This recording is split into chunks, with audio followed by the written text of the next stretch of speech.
24 दिसंबर दोपहर चुनावट्टी इलाके में एक फायरिंग का इंसिडेंस हुआ था, जिसमें आज़ाद गली करके जो एरिया है वहाँ पे जो फायरिंग हुई थी उसमें एक जो विक्टिम था जो सुमित एरुंकर करके उसकी डेथ हुई। साथ में और 4 लोग ये इंजर्ड हुए थे। इस सिलसिले में चुनावट्टी पुलिस स्टेशन में आईपीसी सेक्शन 302, 307, 120B और आर्म्स एक्ट 325 इसके तहत हमने ऑफेंस रजिस्टर किया था। ऑफेंस काफ़ी क्रिटिकल था, इम्पोर्टेंट था। इस सिलसिले में हमने जोन 6 से करीब 9 टीम इस टास्क के ऊपर लगाए। 8 घंटे के भीतर हमने 4 जो एक्यूज़ थे जिन्होंने ये फायरिंग किया था उन चारों एक्यूज़ को अरेस्ट किया, जिनके नाम सागर संजय सावंत, सनील उर्फ सनी बाळाराम पाटिल, नरेंद्र उर्फ नर्या गजानन पाटिल, आशुतोष उर्फ बाबू देवीदास गावंड, ये चारों चुनावट्टी इलाके के रहने वाले हैं। इनको हमने अरेस्ट किया।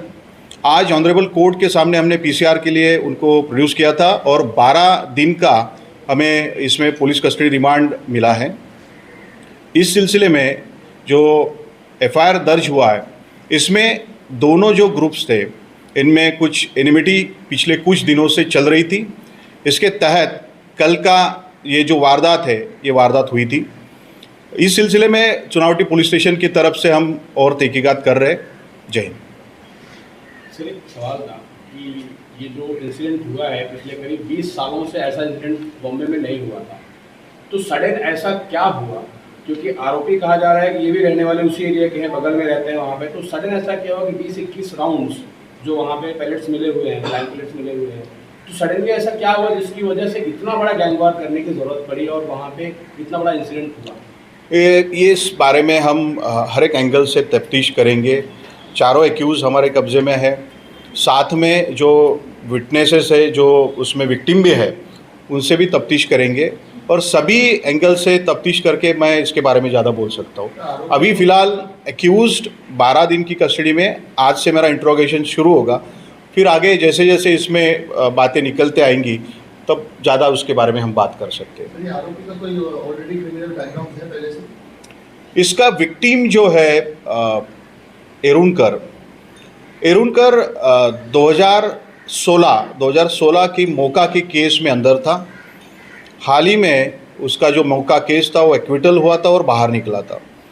उसका बॉडी ऑफेंसेस, प्रॉपर्टी ऑफेंसेस का रिकॉर्ड था। साथ में ये जो एक्यूज़्ड है, एक्यूज़ में से कुछ लोगों का भी प्रॉपर्टी और बॉडी ऑफेंस का रिकॉर्ड है। तो पिछले कुछ जो उनके क्राइम है वो उसका और इस घटना का क्या रिलेशन है ये भी हम तफ्तीश करेंगे। तो जो वेपन यूज़ किया है वो कुछ पता चला कहाँ से लोगों ने लिया था, कहाँ से लाए थे? मैं अभी आपको वही बोल रहा हूँ कि इंट्रोगेशन हमारा अभी शुरू होगा। मेरी प्रायोरिटी थी ज़्यादा से ज़्यादा दिन की उसमें पीसीआर लेना, तो 12 दिन की पीसी मिली है। तो मेरी टीम्स है, यही टीम्स अभी आगे कंटिन्यू करते हुए हम बाकी रिकवरी और इन्वेस्टिगेशन भी करेंगे। तो इसमें किसी और को भी कोई वीडियो वगैरह ऐसा फायर होने के बाद वहाँ से निकलने के बाद किसी को इंजर्ड हुआ है कोई इसमें? और टोटल वहाँ पे जो लोग थे उसमें से एक की डेथ हुई और 4 इंजर्ड थे। तो चारों इंजर्ड साइन हॉस्पिटल में एडमिट है और उनका वहाँ पे ट्रीटमेंट चल रहा है। सही रेलवे में कोई पॉलिटिकल एंगल अब तक सामने है? अभी तक इसके बारे में ना तो एफआईआर देते वक्त विटनेसेस या विक्टिम्स ने कुछ बताया, और ये बहुत ही प्रिलिमिनरी स्टेज में इन्वेस्टिगेशन है, डायनामिक स्टेज में है, तो मैं अभी इसके बारे में कुछ बात नहीं कर सकता।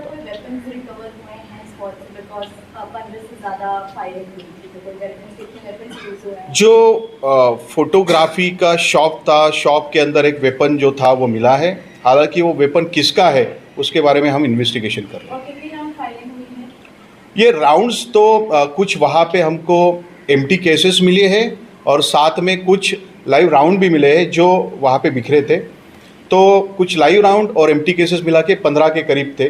तो कितना फायर हुआ ये एग्जैक्टली बोल नहीं सकते क्योंकि एम्प्टी केसेस और लाइव राउंड दोनों है उसमें। अक्यूज़ और विक्टिम कभी साथ में, मतलब क्रिमिनल बैकग्राउंड दोनों तरफ से रहा है, तो क्या साथ में कभी काम किया है, क्या उस वजह से ये सारी चीज़ें अंजाम दिया गया है?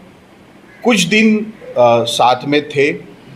रिसेंटली येरुनकर जो डिसीज्ड है वो छूट के आने के बाद में दोनों में डिफरेंसेस हुए और ये डिफरेंसेस के वजह से यहाँ पे ये कल वाली जो इंसिडेंस है वो हुआ। सर ये आरोपी अपना घर चलाने के लिए क्या कुछ काम वगैरह करते थे, नौकरी या कोई कारोबार वगैरह? जो डेली वेजेस वाला है वो काम था, किसी कॉन्ट्रैक्टर के या बिल्डर के तरफ कुछ वहाँ पे चौकीदारी का काम, इस तरीके से उन्होंने जो प्रिलिमिनरी बताया, लेकिन उसके बारे में डिटेल में जाएंगे और तफ्तीश करेंगे। सर, 4 आरोपी थे, तो क्या ये कैसे आए थे? बाइक से आए थे या कैसा? बिकॉज काफी घूम घूम के पूरी फायरिंग की गई है, तो क्या वहाँ की जगह की देखी भी की थी? क्या फॉलोअप ले रहे थे वो पूरा, क्या कुछ है? आज़ाद गली और पाटिल गली दोनों नज़दीक है। सभी एक्यूज उसी एरिया में रहते हैं, उसी एरिया के हैं और नज़दीक ही थे। तो जो अभी अब तक की इन्फॉर्मेशन है चल के ही आए थे, बाकी और तफ्तीश में आगे पता चलेगा। तर आतापर्यंत 4 आरोपी अटक केली, त्याच्यातला 5वा आरोपी फरार आहे. त्याच्यापेक्षा आणखी काही आरोपी आहेत का? घटनास्थळावर ज्यांनी ॲक्च्युली फायरिंग केली होती हे 4ही आरोपी आमच्या ताब्यात आहेत. FIRमध्ये नमूद करण्यात आलेला एक आरोपी तो त्या ठिकाणावरनं गेला होता, या पद्धतीचा उल्लेख FIRमध्ये आलेला आहे, त्याचा आम्ही शोध घेत आहोत. सर, हल्ल्यामध्ये जे वेपन्स वापरले ते सोफिस्टिकेटेड वेपन होते की कसे काही देशी कट्टा वगैरे वापरण्यात आलेला? यात जोपर्यंत वेपन माझ्या ताब्यात येत नाही तोपर्यंत मी त्याबाबत अधिक भाष्य करू शकत नाही. परंतु जे काही आत्तापर्यंत आम्हाला मिळून आलेलं एक वेपन आहे ते कंट्रीमेड आहे. या व्यतिरिक्त इतर जे वेपन्स आहेत त्याचा आम्ही शोध घेत आहोत. सर आरोपी सब एक ही जगह से अरेस्ट हुए या अलग अलग जगह से अरेस्ट हुए? आरोपितांना आम्ही काल रात्रि अरेस्ट केलेला आहे.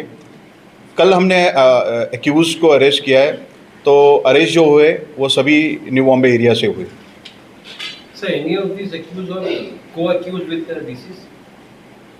पढ़न ये जो आरोपी पकड़े हैं वो और वो जो मयत है वो co-accused है?